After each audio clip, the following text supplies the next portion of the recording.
Magandang araw sa inyong lahat. Ako si JDB, ang inyong abaglingkod. Pag-usapan natin ngayon itong si Bato de la Rosa.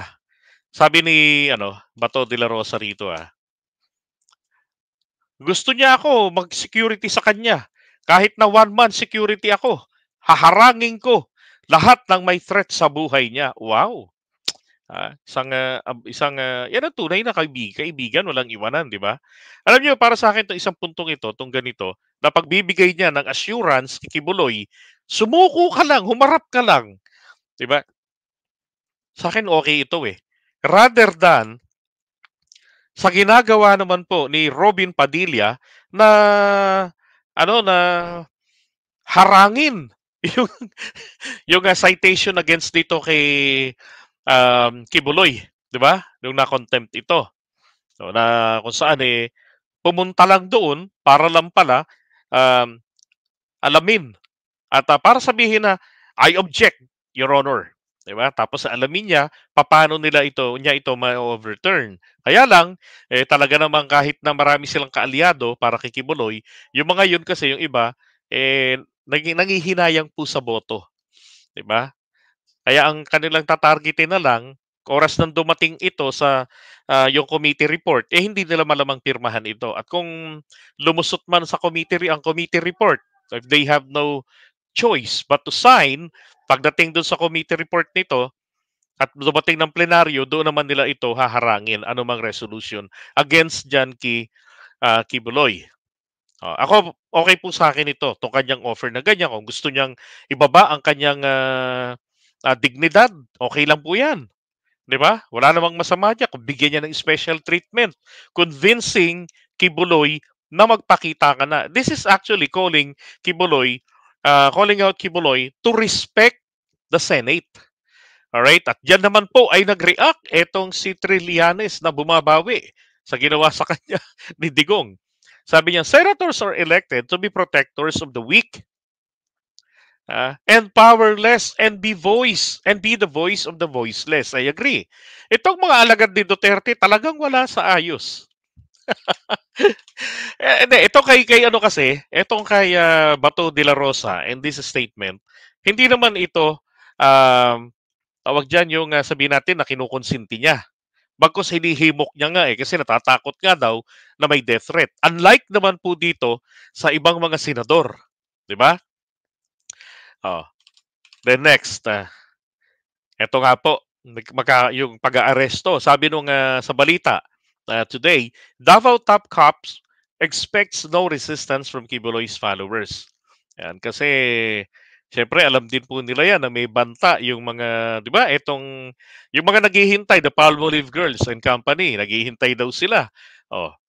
Sabi niya rito, ni Police Brigadier General Delvo, we are ready for any eventuality, but I believe the peaceful citizens of Davao, yung mga Davaoenyo, warning to sa inyo, yung mga makikiepal, at ang mga follower ni Kibuloy daw will remain calm and behave. Okay? So yun po inaasahan. Ibig sabihin, if you fuck up, hindi sila mag-hesitate na madamay kayo. You will be arrested.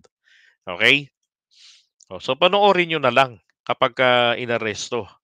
And then etong si Bato de la Rosa, maalala ko lang, willing din po siya na sumama sa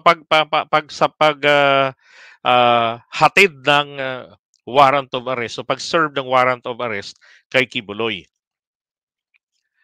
Sabi nito, 2 days after the arrest order was released, the Senate Sergeant at Arms has yet to coordinate with the Davao Police Delvo said. So, ibig sabihin, inihintay pa po nila, di ba? So, ano bang ginagawa nitong Sergeant at Arms natin? Si Go Philippines, nasa butuan na. Hindi pa pala kayo nakakapag-coordinate. Ano hinihintay nyo? Biyernes Santo?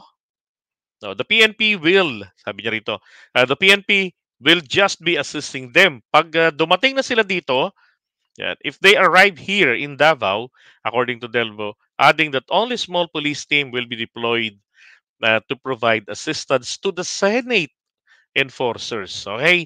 So, yung Senate enforcers po ng warrant, ito po yung magsaserve kay Kibuloy together with the police. Okay, the Senate issued a warrant for arrest of Kibuloy continued refusal to appear before the committee probe on his alleged involvement in illegal activities. And yung hope ko is for Kibuloy to submit himself to the Senate and inquiry nang matapos na ang issue. 'Di ba? Alam niyo, tama naman po yung panawagan na yan at talagang ganyan. Paghandaan nila na na posible ho kasi naman na alam niyo na, naman laban. Alam niyo pag naiisip ko po kasi yung grupong Tadtad nung unang panahon, nung araw, 'di ba? Na pinaniniwalaan nila na hindi sila kakayanin, lalo ngayon mas matindi. Yung Tadtad naniniwala na hindi po sila tinatablan ng bala. Eto po ngayon, abay tadtad ng kapal ng mukha, buong pagmamay-ari ang buong San Sinukob. Mas mahirap pong kalaban ito ng mga kapulisan at ng Senado, 'di ba? Kaya tama dapat na siguraduhin ng ating kapulisan na ma-serve at maisama si Apollo Kibuloy.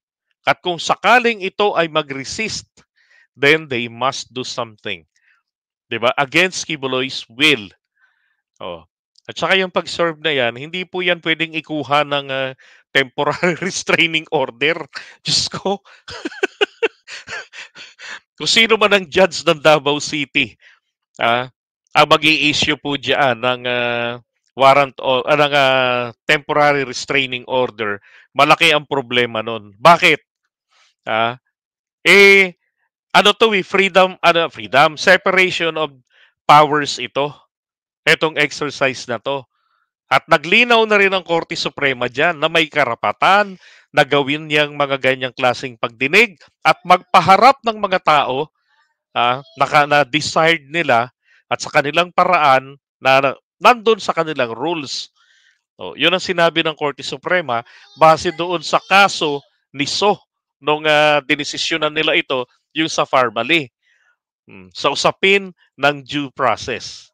Okay, so ang due process, ibinigay na lahat-lahat dito kay Kibuloy. Ang problema na lang po talaga dito, si Kibuloy ang ayaw kumilala, ang ayaw pong magpasa ilalim. Alright? So iwan muna natin yan.